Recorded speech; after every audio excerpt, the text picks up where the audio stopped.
Hello students, कैसे हैं आप लोग? आई होप सब ठीक ठाक होंगे, मज़े में होंगे। बेटा, आज का जो अपना टॉपिक है, अपन देख रहे थे मेटल को कैसे निकाला जाता है। अपन ने और देखा था, और से फिर अपने क्या देखा था, मटेरियल देखा था, है ना। ठीक है, मिनरल्स देखे थे अपन ने, और कैसे करके निकाला जाता है। कंसनट्रेशन अपन ने देख ली थी, साफ़ सफाई उसकी देख ली थी। फिर उसके बाद वॉशिंग वाली टेक्निक देख ली थी अपन ने, वॉश कैसे करते हैं, है ना। डेंसिटी में जो डिफरेंस होता है उसके बेस पे करते हैं, उसको वॉश करते हैं। अब एक झाग वाली है ना, झाग वाली टेक्निक है ना, देखते हैं बेटा। ठीक है, सारी टेक्निक क्या है बेटा, अपन अभी तक अपन को मेटल मिला नहीं। मैंने पूरा का पूरा एक चार्ट बनाया था, कौन सी प्रोसेस कैसी होती है, उसके बाद अपन चीज़ें देखते हैं। ठीक है, तो चलो बेटा अपन शुरू करते हैं अगली टेक्निक।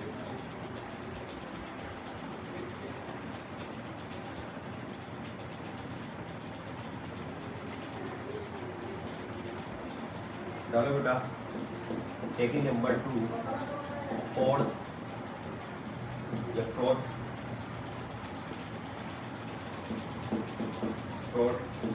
Floating floating process. इसका मतलब क्या होता है बेटा, झाग। आप साबुन के सरफ के झाग देखें ना, ऐसे झाग। इसको लिखो, it is used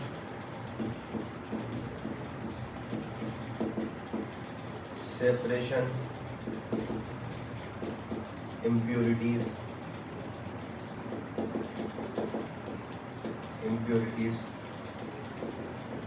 from the sulfide।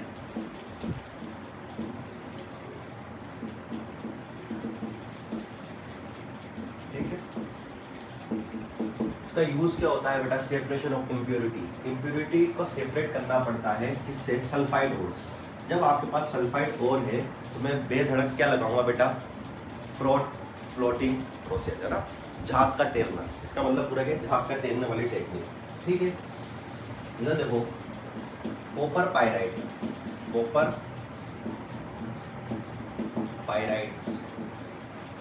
यानी कि CuFeS2 या गिलेना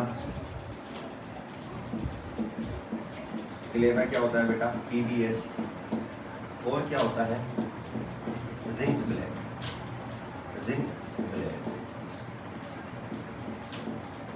ब्लेड क्या होता है बेटा, ZnS।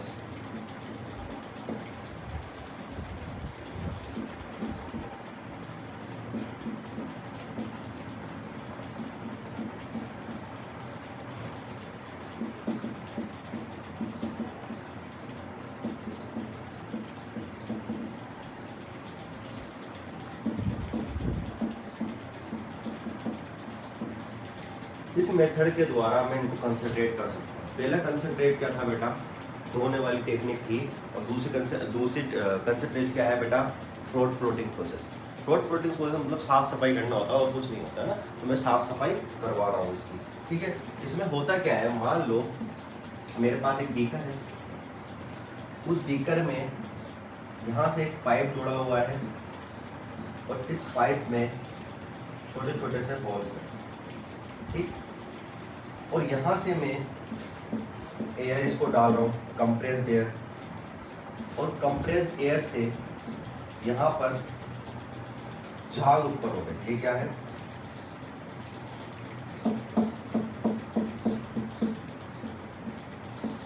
सल्फेट या सल्फाइड, और ये क्या है, फ्लोर।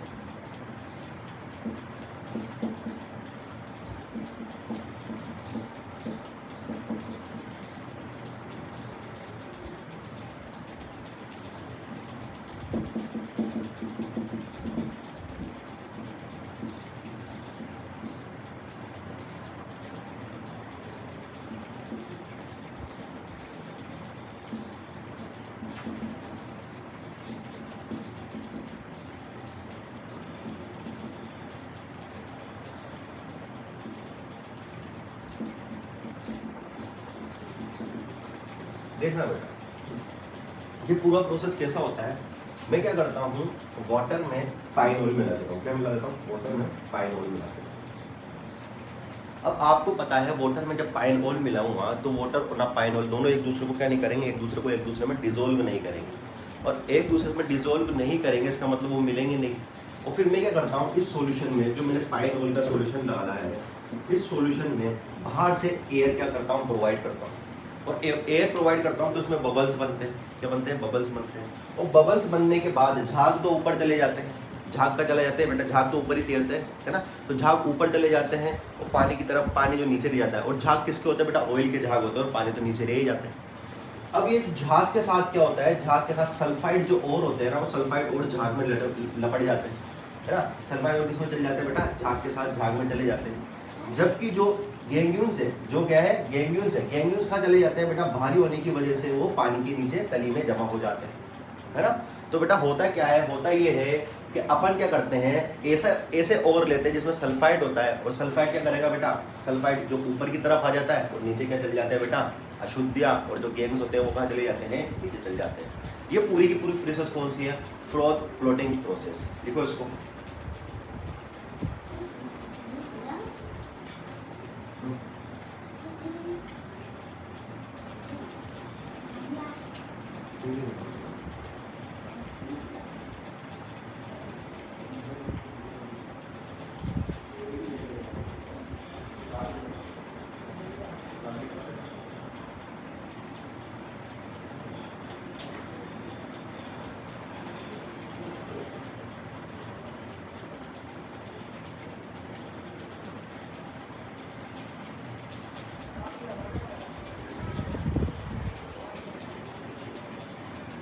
ठीक है, आगे चलते हैं।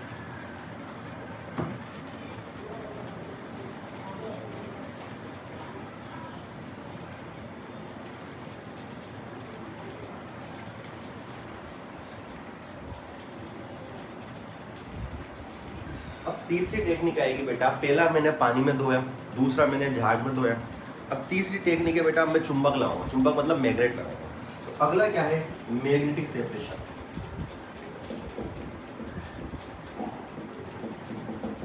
मैग्नेटिक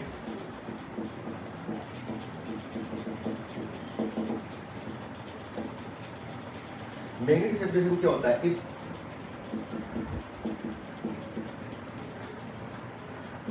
और gains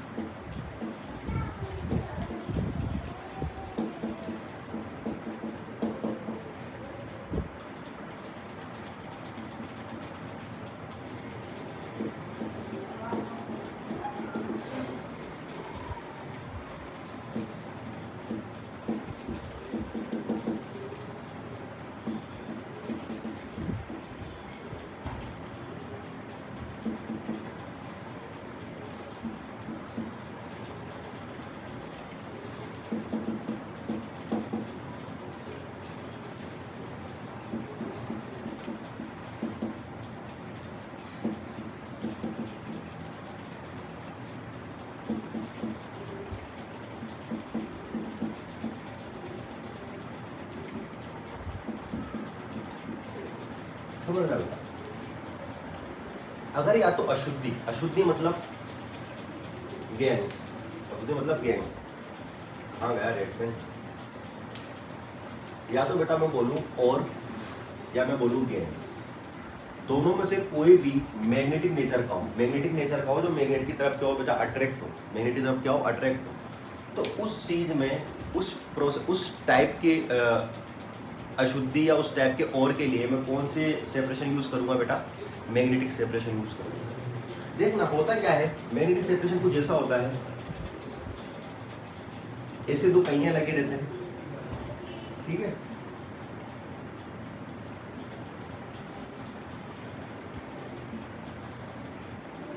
समझ रहा बेटा?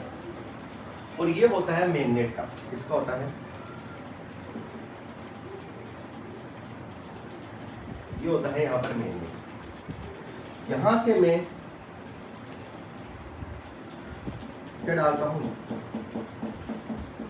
ऑर्स वगैरह, मिनरल्स वगैरह डालता हूँ। यहाँ पर दो बीकर लगे रहते हैं। एक बीकर यहाँ रहता है और एक बीकर यहाँ रहता है, ऐसे दो बीकर हैं। देखना बेटा, अब क्या होता है कि यहाँ तक आते हैं। अब जिसमें मैग्नेटिक प्रॉपर्टी होगी, ये पूरा पट्टा यहाँ रहता है, जिसमें मैग्नेटिक प्रॉपर्टी होगी वो तो यहाँ भी चलेंगे, यहाँ भी चलेंगे, यहाँ भी चलेंगे, और यहाँ जाने के बाद नीचे गिरने लगेंगे मैग्नेटिक प्रॉपर्टी वाले। ऐसा ही होगा, मैग्नेट तक तो साथ चलेंगे, उसके बाद जब मैग्नेट खत्म होगी जब गिरने लगेंगे। लेकिन जिसमें मैग्नेटिक प्रॉपर्टी नहीं होगी वो यहीं से क्या करने लगेंगे बेटा, नीचे गिरने लगेंगे, तो इस बीकर में आ जाएंगे। ठीक, तो ये तो क्या हो गया बेटा मैग्नेटिक नेचर का, ये वाला तो क्या होगा मैग्नेटिक नेचर, और ये क्या हो गया नॉन मैग्नेटिक। आई बात समझ में? तो ये तो मैग्नेटिक नेचर का हो गया, और जो नॉन मैग्नेटिक नेचर का हो गया, तो इसमें और या गैंग्स पार्टिकल, और या गैंग्स पार्टिकल दोनों में से क्या हो सकता है बेटा, एक क्या हो सकता है मैग्नेटिक प्रॉपर्टी का हो सकता है, और जो मैग्नेटिक नेचर का होगा वो इस बीकर में आके घुलेगा, और जो मैग्नेटिक नेचर का नहीं होगा वो उस बीकर में आके घुलेगा। आई बात समझ में? उतारो इसको।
लिखा होगा बेटा। आगे चलते हैं केमिकल सेपरेशन, मिटाता हूं उसको, आगे चलते हैं केमिकल सेपरेशन।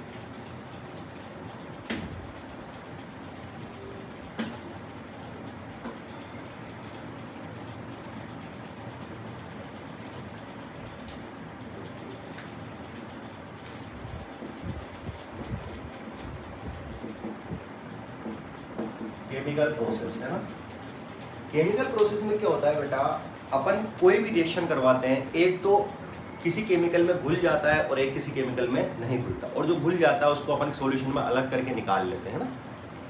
तो केमिकल प्रोसेस में लिखते हैं the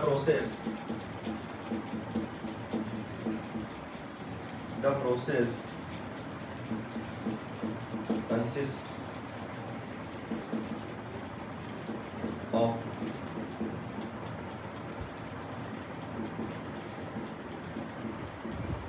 treatment of the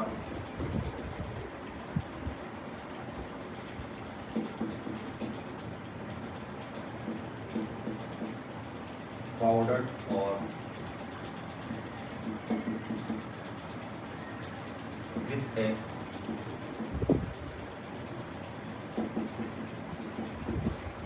suitable reagent, which a suitable reagent which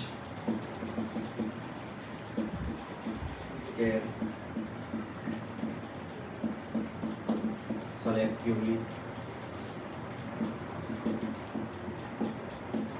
dissolve the ore but not the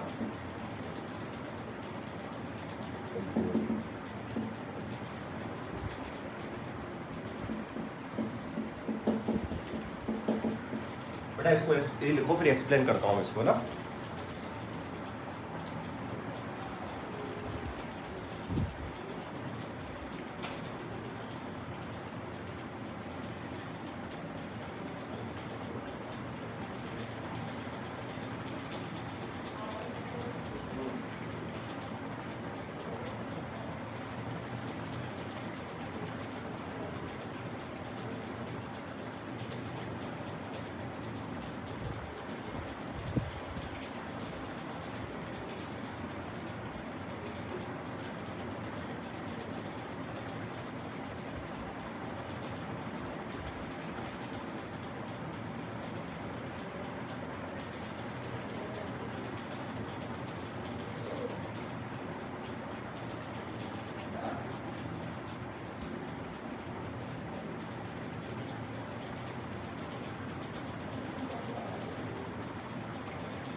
तो देखना बेटा होता क्या है, इस प्रोसेस में क्या होता है बेटा, ट्रीटमेंट करते हैं, है ना, किसका, पाउडर रूप का। अच्छा, इस प्रोसेस का दूसरा नाम लीचिंग भी है। क्या है? लीचिंग भी। समझना किसमें होना चाहिए, और पाउडर फॉर्म में होना चाहिए। अगर मेरे को मान लो बड़ा सा क्या मिला, और मिला इतना बड़ा सा, तो मैं इसका करूँगा टक टक टक टक तोड़ूंगा इसको, और उसको किसमें चेंज कर लूँगा बेटा, पाउडर रूप। किसमें बदल दिया मैंने इसको, पाउडर में बदल दिया। किसमें बदल दिया, पाउडर। ठीक है, सबसे पहले पाउडर में बदल लिया with A suitable reagent which can selectively dissolve the or but not the impurity। क्या होता है देखो, मान लो इस पाउडर को एक मैंने बीकर लिया, ठीक है, बीकर में मैंने सॉल्यूशन डाल रखा था, सॉल्यूशन मतलब रिएजेंट डाल रखा था, समझ रहे हो। अब इस पाउडर को मैंने सॉल्यूशन में डाल दिया, इस पाउडर को मैंने सॉल्यूशन में डाल दिया। मैं देखता हूँ कि थोड़ी देर बाद नीचे की तरफ कुछ पार्टिकल जमा हो जाते हैं और ऊपर की तरफ सॉल्यूशन रहता है, रिएजेंट का सॉल्यूशन रहता है। तो नीचे की तरफ जो पार्टिकल है ये क्या है, गैंग्स है। क्या है, गैंग पार्टिकल है ना, माने कि इम्प्योरिटी है ये। तो इम्प्योरिटी क्या रहती है बेटा, नॉट डिसोल्व, है ना, तो इम्प्योरिटी नीचे घुल जाती है। और ये जो सॉल्यूशन है ना, इसमें क्या मिल जाता है मेरे को, बीच बीच में क्या मिल जाता है बेटा, पार्टिकल्स मिल जाते हैं जिसको मेरे को अलग करना है। अब मैं दूसरे बेकर में क्या करूंगा, इसको अलग कर लूंगा और अलग करके इसको साफ कर लूंगा। नीचे अशुद्धि बैठ गई, अशुद्धि से मेरे को कोई मतलब है ही नहीं, है ना, इसको मैं बाहर निकाल लूंगा। इस तरीके से ये होता है केमिकल प्रोसेस। आई बात समझ में, इस तरीके से केमिकल प्रोसेस होता है। आगे चलते हैं।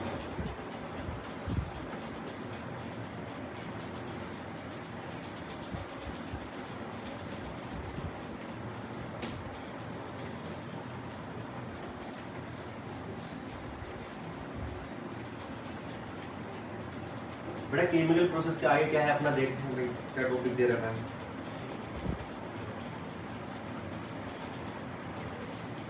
केमिकल प्रोसेस का अगला टॉपिक है बेटा conversion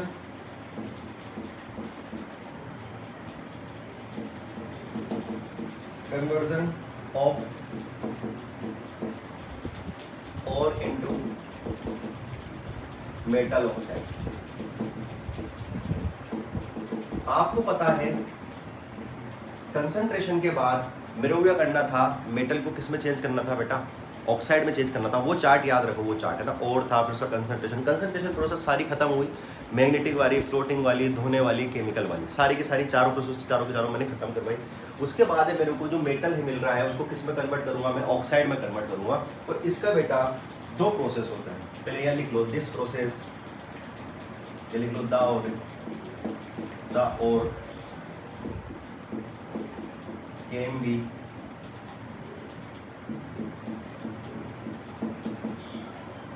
converted into metal oxide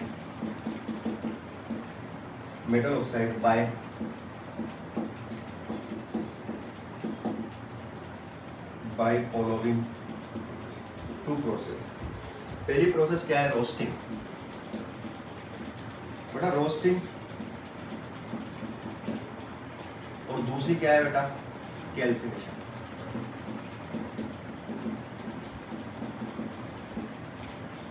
अब बच्चों को ये याद नहीं रहता रोस्टिंग और कैल्सिनेशन क्या है। देखना बेटा, रोस्टिंग आपने वो देखा होगा, रोस्टर्स देखे होंगे, रोस्टर्स जिसमें रोस्ट करते हैं चीज़ों को, तो नीचे से हवा देते रहते हैं, कोयले रहते हैं और नीचे से हवा देते रहते हैं। और आपने एक तंदूर की भट्टी देखी होगी, तंदूर की भट्टी जानते हो, जिसमें अंदर हवा नहीं रहती है, इसमें अंदर हवा नहीं रहती है। तो रोस्टिंग है ना, रोस्टिंग अपन करवाते हैं एक्सेस ऑफ एयर, है ना, और ये करवाते हैं एब्सेंस ऑफ एयर। सर बहुत कंफ्यूजन है एक्सेस ऑफ एयर और एब्सेंस ऑफ एयर। तो बेटा केल मतलब था वो कैंसिल मतलब अपन को समझेंगे बेटा, कैंसिल मतलब करेंगे एब्सेंस। तो कैंसिल मतलब है हवा नहीं है ना, इस तरीके से आते हैं, कैंसिल मतलब हवा। जो एब्सेंस में हो किसकी, एयर की, वो तो है कैल्सिनेशन, और जो एक्सेस ऑफ एयर में हो वो क्या है, रोस्टिंग। रोस्टर्स आपने देखे होंगे, रोस्टर्स आपने सबने देखे होंगे, नीचे से कोयले रहते हैं, कोयले के ऊपर थोड़ा सा रोस्ट करते हैं, जो भी चीज़ अपन करे, वही पनीर हो कुछ भी हो, और नीचे से हवा डालते हैं, है ना। तो हवा करते रहते हैं जिससे कोयले की हवा भड़कते रहे। लेकिन जब आपने जहाँ रोटी, तंदूर की रोटी देखी होगी, तो उसमें ऐसा कोई हवा देने का कोई सिस्टम नहीं होता, वो अपना आप होता रहता है काम। तो वो एब्सेंस ऑफ एयर में होता है, ये एक्सेस ऑफ एयर में होता है, ठीक है। तो सबसे पहला टॉपिक डालो roasting.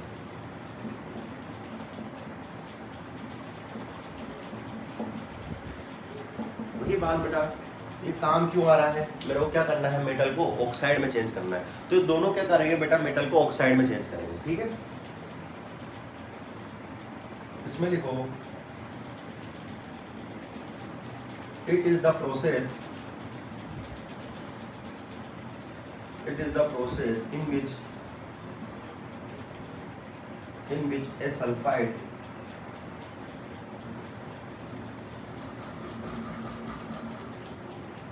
sulfide ore is heated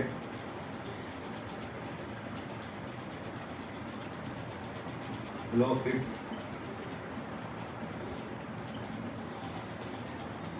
melting point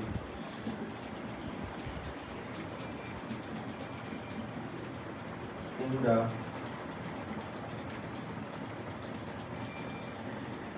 presence of excess air to convert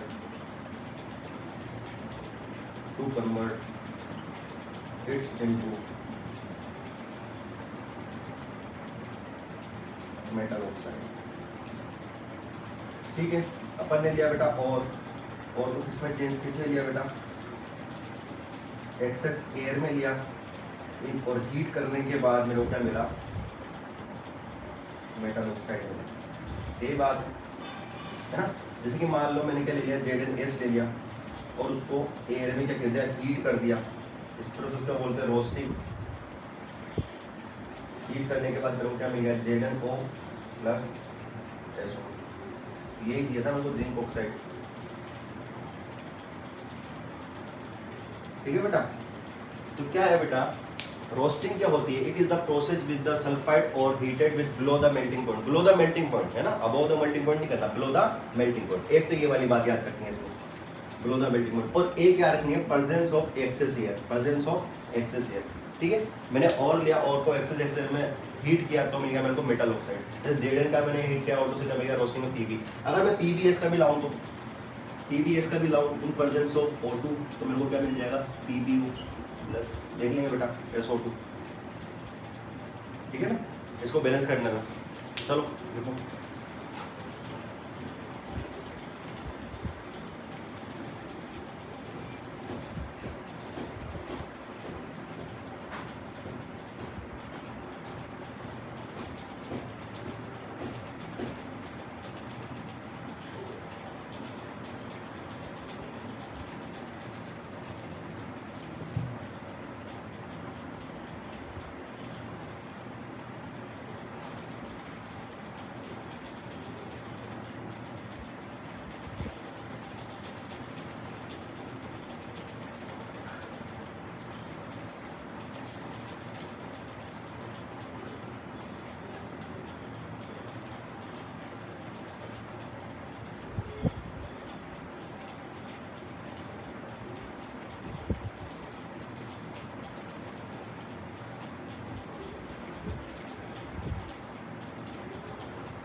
बेटा रोस्टिंग लिखा होगा।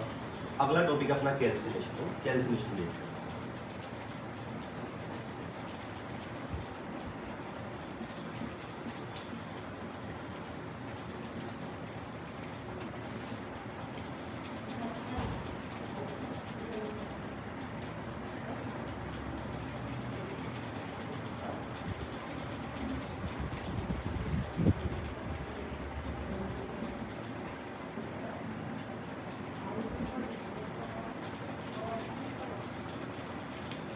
कैल्सिनेशन में लिखते हैं बेटा सेम टू सेम वही डेफिनेशन है, बस एब्सेंस ऑफ एयर आएगा।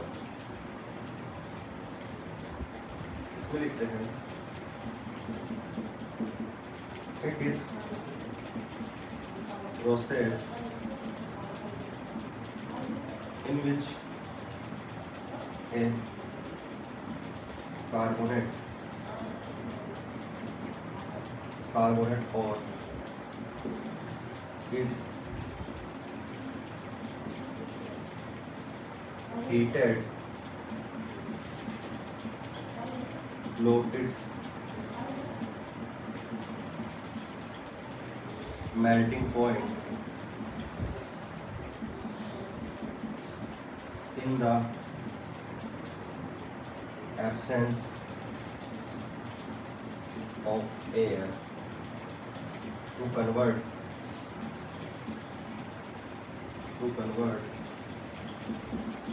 it into metal oxide।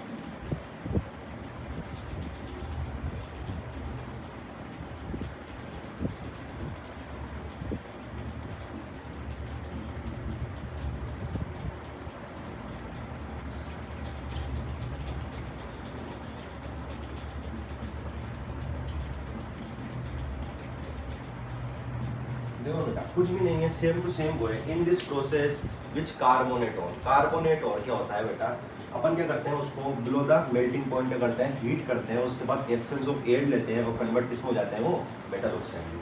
Roasting और कैल्सिनेशन दोनों एक ही चीज़ है, बस कैल्सिनेशन में अपन क्या करते हैं बेटा, एब्सेंस ऑफ एयर लेते हैं, और रोस्टिंग में करते हैं एक्सेस ऑफ एयर लेते हैं। ठीक है, तो इसको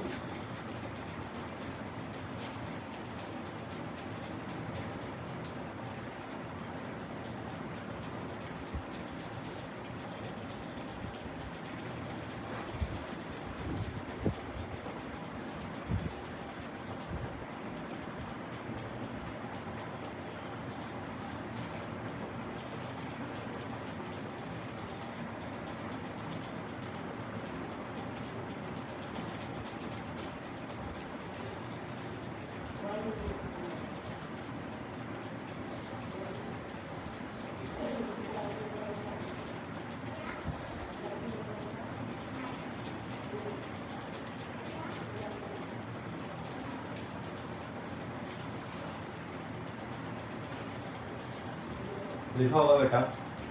तो ये कन्वर्ट टू ऑक्साइड कैसे करते हैं अपन को हो गया। अब बेटा एक बार ऑक्साइड में कन्वर्ट हो गया तो मेरे को वापस ऑक्सीजन निकालनी पड़ेगी। बेटा ये देखो क्या होता, कार्बोनेट में था, कार्बोनेट से मैंने क्या कर दिया, उसको ऑक्सीजन में चेंज कर दिया। अब ऑक्सीजन भी हटाना पड़ेगा, मेरे को तो प्योर मेटल चाहिए ना, ऑक्सीजन भी हटाने के लिए मेरे को क्या करना पड़ेगा, इसका रिडक्शन करना पड़ेगा। क्या करना पड़ेगा, रिडक्शन करना पड़ेगा। और इस प्रोसेस को अपन ऑक्सीडेशन भी बोल सकते हैं। अपन ने इसको ऑक्सीजन को ऐड किया, अब अपन को क्या करना है, रिडक्शन करना है।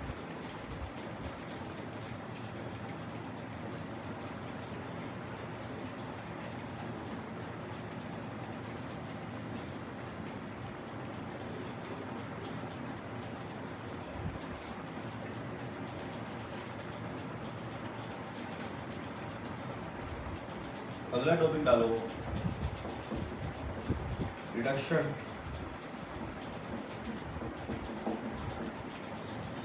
Of metal oxide to metal.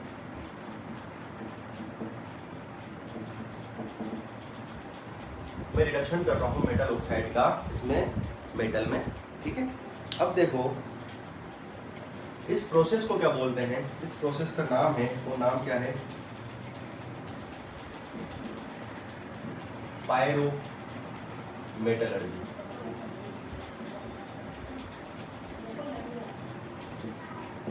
Pyrometallurgy ये पायरो मेटलर्जी दो शब्दों से मिलकर बना होता है, पायरो प्लस मेटलर्जी। इन शब्दों से मिलकर बना होता है बेटा, दो शब्दों से मिलकर बना होता है, एक होता है पायरो और एक होता है मेटलर्जी।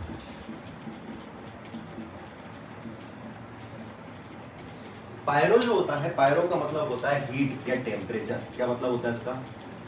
या तो हीट लिख दो या लिख दो टेम्परेचर। इसका मतलब होता है हीट और टेम्परेचर। और मेटलर्जी का मतलब आप सबको पता है, मेटलर्जी का मतलब होता है एक्सट्रैक्शन ऑफ मेटल। क्या होता है? Extraction of metal. Extraction of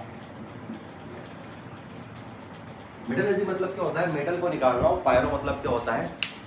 ताप देना। मतलब ताप देके या हीट देके मेटल को निकालना क्या कहलाता है? पायरो मेटलर्जी कहलाता है। ठीक है, पायरो मेटलर्जी बिल्कुल आसान है, बस अपन को हीट देनी है बेटा। तो इसकी डेफिनेशन क्या है? बस नाम इसका थोड़ा सा गंदा सा है, लेकिन मैं तोड़ दिया मैंने। पायरो मतलब हीट, मेटलर्जी मतलब क्या होता है? Extraction of metal. देखना बेटा, इसमें पहला पॉइंट लिखो, इज ए branch of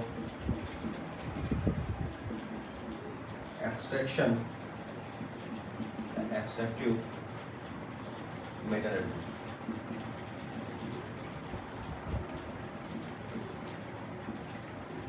ठीक, दूसरा पॉइंट लिखो, it consist of the thermal मतलब होता है बेटा टेम्परेचर या heat, treatment, thermal treatment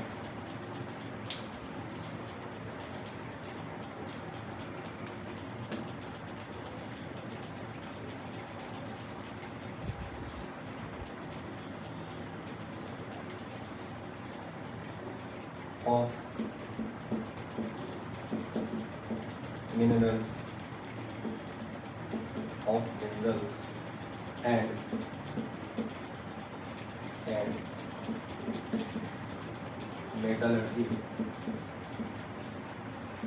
metallurgical and concentrated to bring about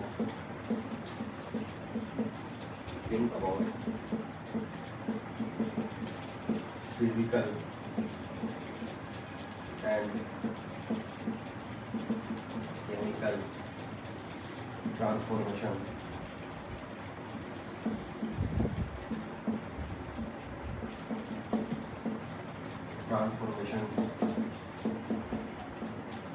in the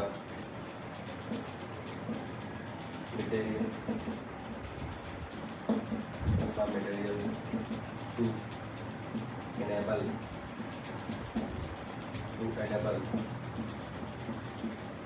recovery of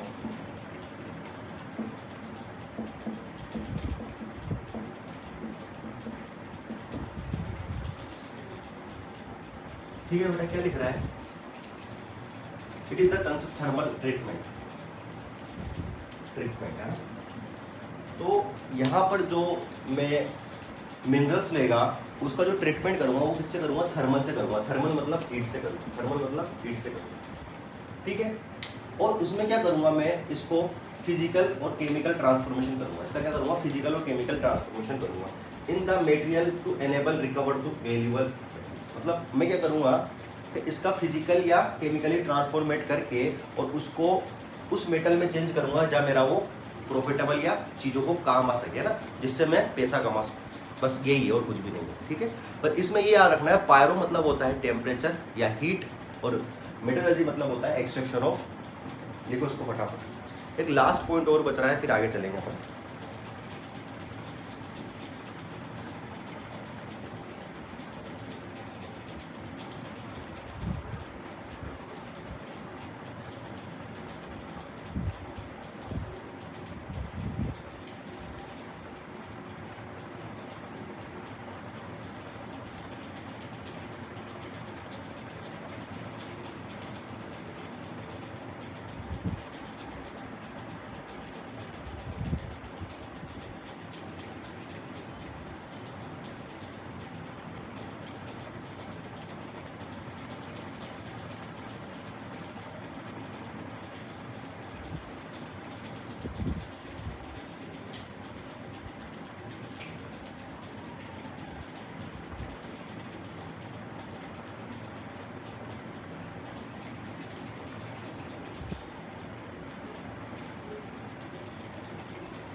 ये रिडक्शन कर दिया मैंने, है ना। अब अपन चलते हैं बेटा मेटल पे। जब मैंने आपको चार्ट बनवाया था, चार्ट में आपने 3 तरह की मेटल देखी थी, लेस रिएक्टिव, मॉडरेट और मोर रिएक्टिव, है ना। तो उसमें सबसे पहली मेटल पे चलते हैं, मोर रिएक्टिव पे चलते हैं और उसको खत्म करते हैं, और उसके बाद बाकी चीजें अपन कल देखेंगे, ठीक है। छोटा सा टॉपिक है, इसको खत्म करते हैं। टॉपिक डालिए, extraction of metals low reactive.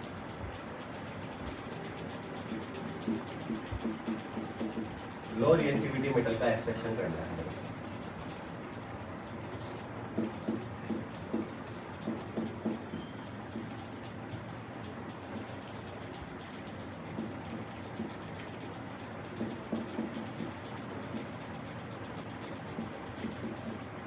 बेटा हाई रिएक्टिव वाला बाद में करेंगे, पहले लो रिएक्टिव वाला करते हैं।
देखना बेटा, मेरे पास ये रिएक्टिविटी ऑर्डर है। रिएक्टिविटी ऑर्डर में जिसका बॉन्ड स्ट्रॉन्ग होगा वो क्या होगा, हाईली रिएक्टिव होगा। जिसका बॉन्ड क्या होगा, मॉडरेट होगा, वो मॉडरेट रिएक्टिव होगा। जिसका बॉन्ड वीक होगा वो वीक रिएक्टिव होगा, ठीक है। अब देखना, मैंने क्या लिया, इस वीक बॉन्ड वाले को लिया, इसको ऑक्साइड को, और ऑक्साइड को लेने के बाद उसमें मैंने कार्बन मोनोऑक्साइड डाला। कार्बन मोनोऑक्साइड क्या होता है, कार्बन मोनोऑक्साइड होता है रिड्यूसिंग एजेंट। क्या होता है, रिड्यूसिंग एजेंट। अब रिड्यूसिंग एजेंट क्या करता है, इसकी ऑक्सीजन को चुरा के ले जाता है और मेटल को अकेला छोड़ देता है। तुम तो याद करो, रिड्यूसिंग एजेंट क्या करता है, इसकी ऑक्सीजन को छीन लेता है और मेटल को अलग कर लेता है, ठीक है। तो सबसे पहले मैंने मेटल को ऑक्साइड में चेंज किया, और जो मेटल ऑक्साइड में नहीं निकाल सा रहा था उसका रिडक्शन किया, और जो रिडक्शन करने के बाद या ऑक्सीजन के ऐड करने के बाद मैंने क्या किया, रिड्यूसिंग एजेंट डाला, और रिड्यूसिंग एजेंट डाल के मेरे को क्या मिल गया, प्योर मेटल मिल गया, है ना। ये कौन सा है, लो रिएक्टिव वाले मेटल का, ठीक। अब अपन को पढ़ना है हाई रिएक्टिव वाले मेटल और मॉडरेट रिएक्टिव मेटल, वो अगली क्लास में पढ़ेंगे, आज नहीं पढ़ेंगे, ठीक है, कल पढ़ेंगे, ठीक है। जब तक के लिए बेटा पढ़ते रहो, मुस्कुराते रहो, है ना, देखते रहिए चैनल। Tata bye.